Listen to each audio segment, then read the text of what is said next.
Part of our focus tonight, everyone, is to assess the conversation around the 2023 election, the manifesto of the candidates seeking the #1 office, and give Nigerians the information that they need, put you in the right mood for you to get the kind of vibe that will allow you to get to elect the right leader. So the first phase of our conversation will be about that. This nation, the choice of the next leader. In the second phase of the conversation, we're going to be speaking to a PDP chieftain on the PDP, the race to 2023, and some of the controversy around what has now been popularly called Atiku Gate, and of course the internal workings and wranglings of the People's Democratic Party. So with me, everyone. First and foremost, let's begin the conversation tonight by speaking with a senior advocate of Nigeria and rights activist, Mr. Falana. He joins us live from Ikeja area of Lagos State. Thank you so much indeed, Leonard Stick, for joining us tonight. Let's begin the conversation. I'd like to know, 40 days to the election, are you impressed so far by the kind of engagement that the presidential candidates, for example, are having with Nigerians, the sort of issues they have raised in their campaigns and their manifesto, the agenda they are presented for to the Nigerian people? Thank you very much. So far, the people of Nigeria have not been part of the conversation. What I mean is that the politicians are speaking about their lives. They're speaking globally. But we have got to a state where they have to particularize. For instance, we have some of the most terrible development indices. Politicians have to. For instance, 20 million children are out of school. I haven't heard any specific message in that area. How will you take those children out of the streets within the next 6 months or at most 1 year? Because there are two laws at the federal level, the Child Rights Act and the Compulsory Free Basic Education Act, that have made education from primary to junior secondary school compulsory for all Nigerians. I'm aware that not less than 34 states have adopted the Child Rights Act. No, therefore, are you going to remove the out of school children? Because Nigeria has the world's largest population of out of school children. 2, there are, according to UNICEF, there are 30 million people, children, who are living, who are suffering from kwashiorkor. Most of them are in Nigeria. So, what are the politicians going to do to ensure that every child, every Nigerian has a 3 square meals a day? Furthermore, the population, the unemployment rate this year, in 2023, is projected around 45%.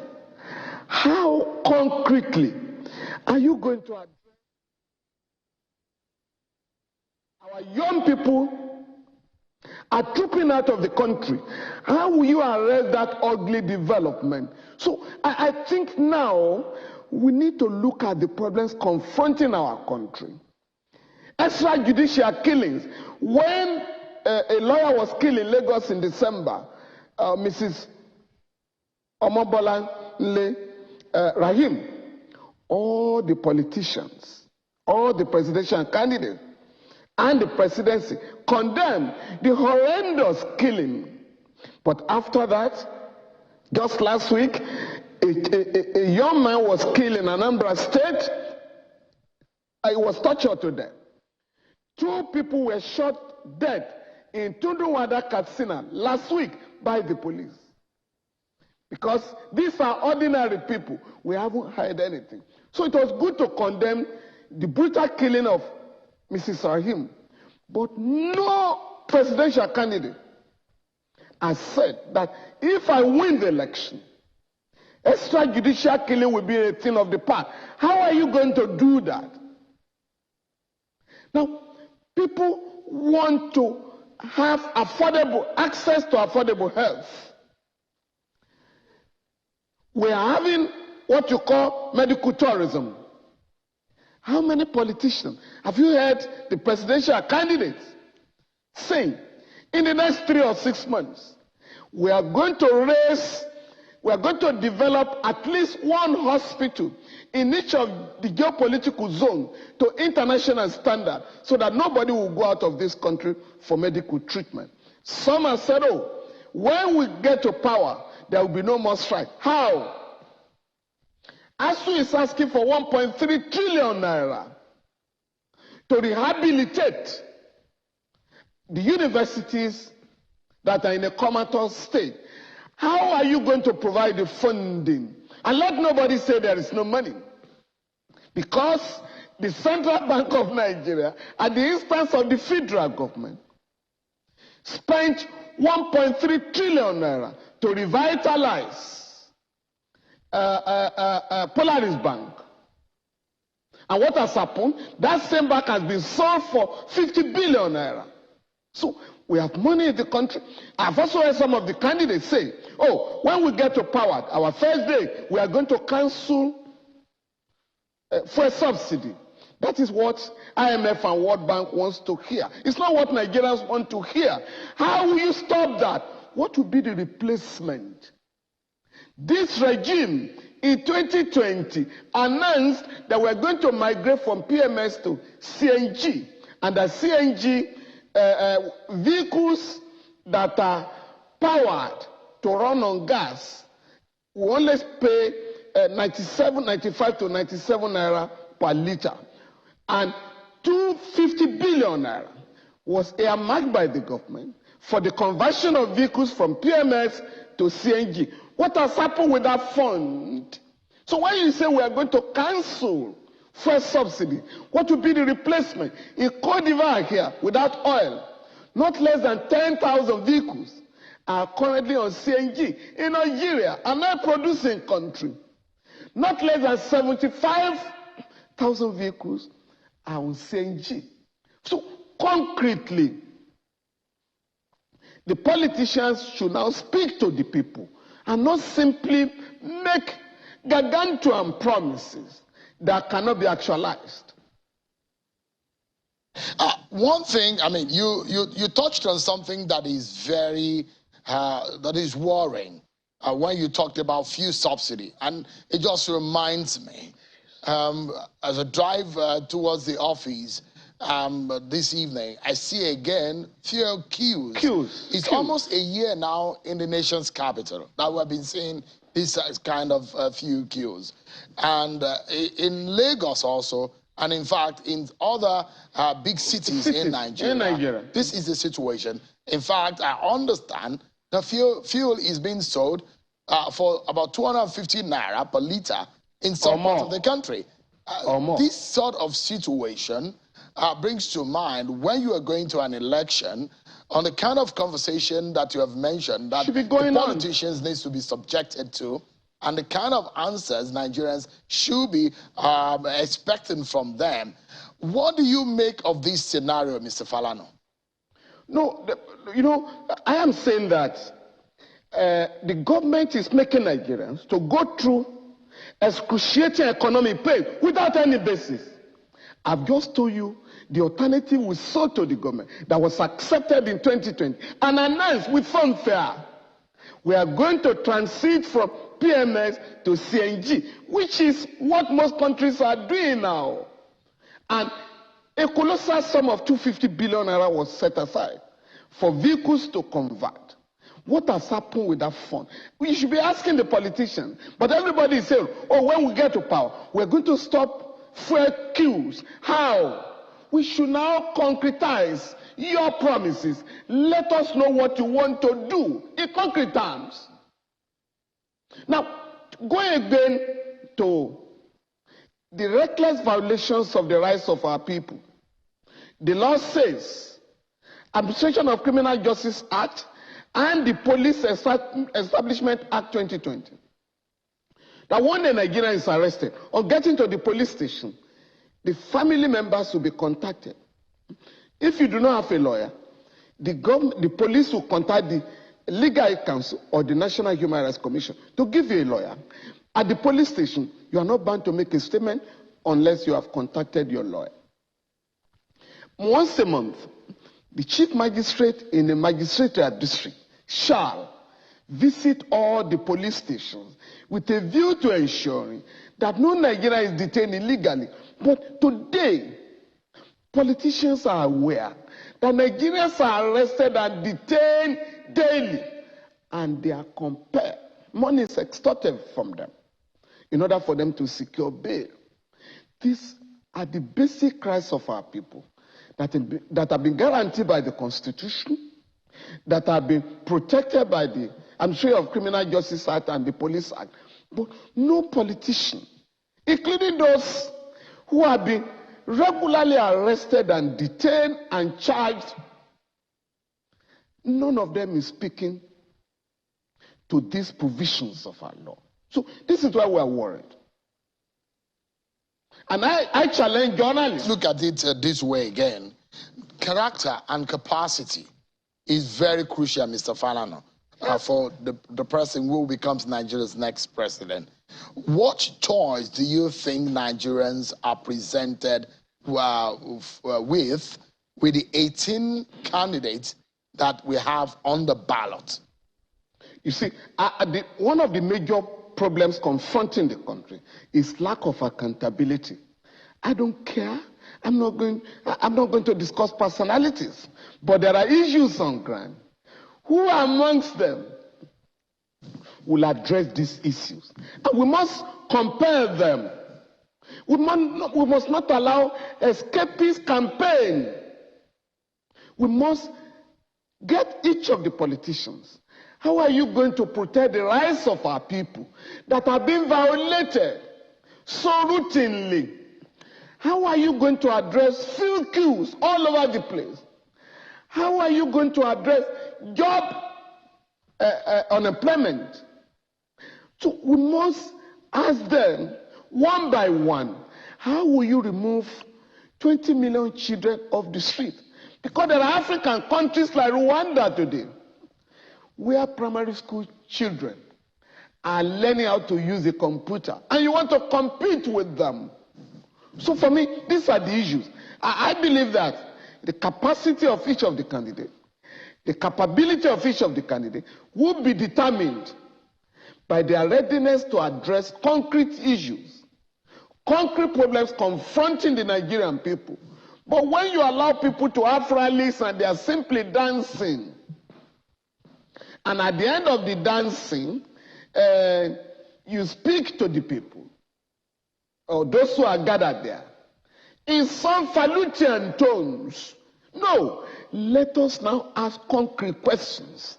Those who have represented us in the parliament in the last 4, 8, or 24 years, we must now ask them, what laws, what bills have you sponsored to advance the rights of the people, to address the problems of poverty in the midst of plenty?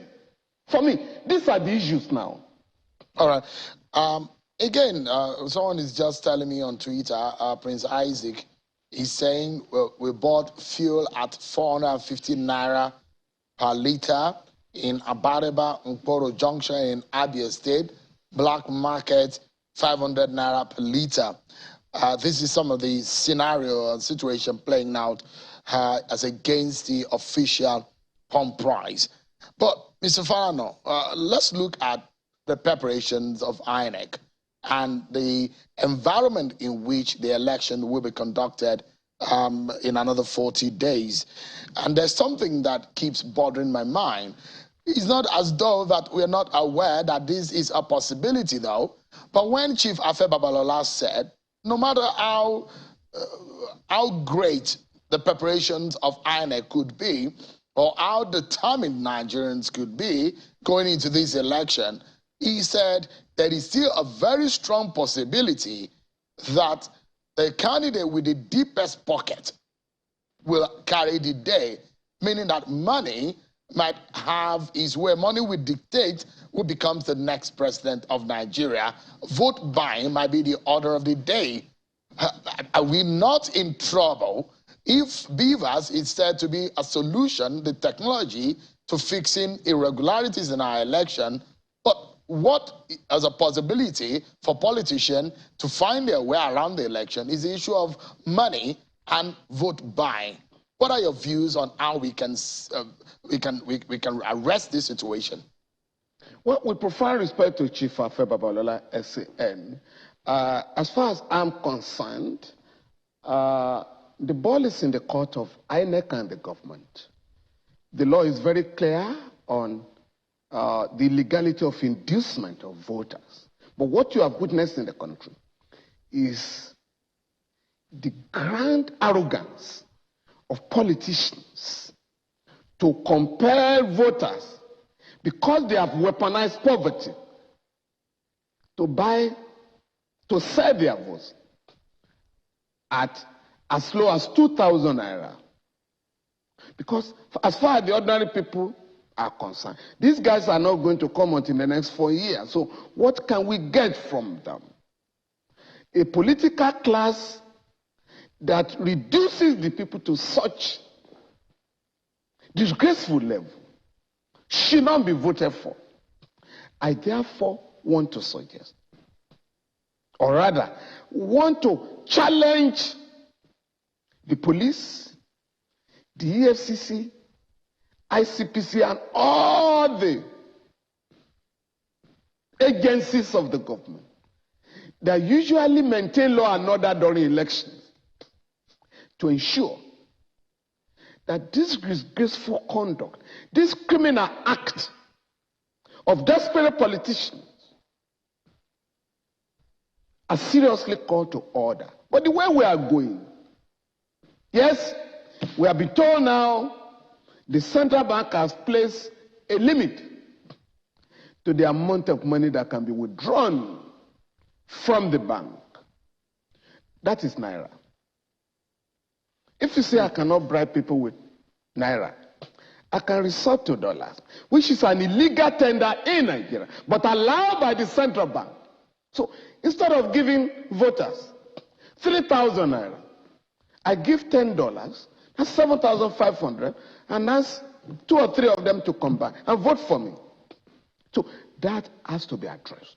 So there's no way you can place a ban, or rather limit the amount of Naira a Nigerian can withdraw from the bank without addressing the dollarization of the economy, the dollarization of the voting system, as we witnessed during the catch and carry primaries of some of the political parties. So I believe that if the government is decided, if the government is determined to ensure that votes are not sold or purchased, the government has the capacity, the instrumentality to stop the disgrace. Now, there is, since you mentioned the issue of the CBN, it just reminded me of the central bank governor, Mr. Godwin Emefiele. There's news going around that he probably had returned to the country. The story is about reports of him not being well and had traveled. In fact, there was a communication to the National Assembly when a senior official of the central bank appeared before the lawmakers that the central bank governor had traveled out of the country based on medical situation or scenario. But what do you make of that controversy, Mr. Falana, that the issues relating to some security agencies haunting him, and there are now lawyers who have gone to court to stop security agencies from arresting him? What kind of scenario or situation do you think is playing out here? Well, I can say without any fear of contradiction that Mr. Godwin Emefiele is not in Nigeria. He hasn't returned to the country because he's been quietly declared wanted by the State Security Service. Again, this can only happen in a banana republic, where the governor of the central bank of a country will be accused of a grave offense of terrorism financing. The details are not stipulated. The details are not outlined. And these guys play on our collective intelligence because they know that we are very forgetful. In 2014, his immediate predecessor, the former emir of Kano, Haji Sanusi Lamido Sanusi, was equally accused of terrorism financing. In fact, in the same way, he also traveled out of the country to attend the meeting of the governors of the central bank in West Africa, in Niamey, Niger Republic. As soon as he landed in Lagos, he was arrested. His passport was seized. He challenged the government at the Federal High Court. And lo and behold, in the counter affidavit filed by the State Security Service, it was alleged that he was being investigated for terrorism financing. He won the case according to the presiding judge, Justice Buba, Mohammed Buba. The allegation of terrorism financing was an afterthought designed to divert the course of justice. The court dismissed the allegation, upheld the submissions of the lawyers of Sanusi Lamido Sanusi. Incidentally, the team was led by the current vice president, Professor Yemi Oshibaji, SAN. The court awarded the sum of 50 million naira reparation in favor of Sanusi Lamido Sanusi. That was the end of the allegation. So you can't raise such serious allegation against the governor of a central bank, and at the end of his removal or forced exit, you then pretend as if nothing has happened. There's no country in the world, there's no modern state where this governor of a central bank will be sent packing so ingloriously, chased out of the country. As the government considered the enormous implications of the effect of a wanted governor of the central bank on the economy. That is not to say, and I think the Federal High Court made the point in the case filed by the DSS against Mr. Godwin Emefiele, why the court struck out the case. That you can't ask me to give you an order to arrest a citizen. If you have your evidence that he has committed the offense alleged, please, you don't need a court order to arrest him. And that is the law. And by the way, no court in Nigeria or anywhere has the power to confer immunity on any citizen that has not been sold, taken out of temporarily. If you are not one of the 74 people who are entitled to immunity in Nigeria, and that is the president, the vice president, the governors and deputy governor, no other person can enjoy immunity. No. So you can't say don't arrest a citizen if there is reasonable suspicion that he has committed an offense. So I expect the State Security Service to come out with the allegations. And if Mr. Emefiele is not going to return to the country, file a charge in the Federal High Court so that he can get his lawyers, he can prepare his defense. But a government must not engage in cheap blackmail. And Seun, I can tell you, I'm completely flabbergasted that the president of our country has not intervened either to call the State Security Service to order or to order Mr. Emefiele to return to the country or be fired. But we can't go on like this as if we are operating in a banana republic. It's so embarrassing. Because I hope these guys are aware that Nigeria houses the largest concentration of black people on earth. We must be much more serious. So much is expected of us in terms of the leadership of the continent, in terms of the leadership of the region. Well, there are several, in the light of allegations coming from a lawmaker from Jigawa State, Honorable Kazaure, there are a series of allegations, the issue of stamp duty. I mean, it's just so much allegations that can go around the room. But on a final note, Mr. Falana, there seems to be some worry here about how we need to go, especially when it relates to the CBN, its policies, the allegations, the controversy. If you were the president, what would you do? I would take control of the country. I will take charge of the country and assure Nigerians that their security is assured. Not just verbal promise or assurance. I will also ensure that in the next 10 days, the armed forces will be compelled to retrieve from terrorists all the local government, not less than 40, that have been taken from Nigeria, that have been seized from the government. I will also ensure that INEC is giving all the enabling powers and resources to conduct credible elections. And of course, the ruling party, the president as the leader of the ruling party, must ensure that electoral offenses are not committed. Because why are we in trouble?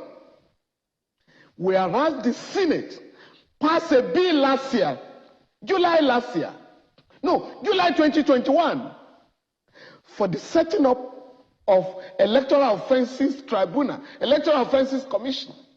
The House of Reps has refused, up to now, to pass the bill so that the president can assent to it.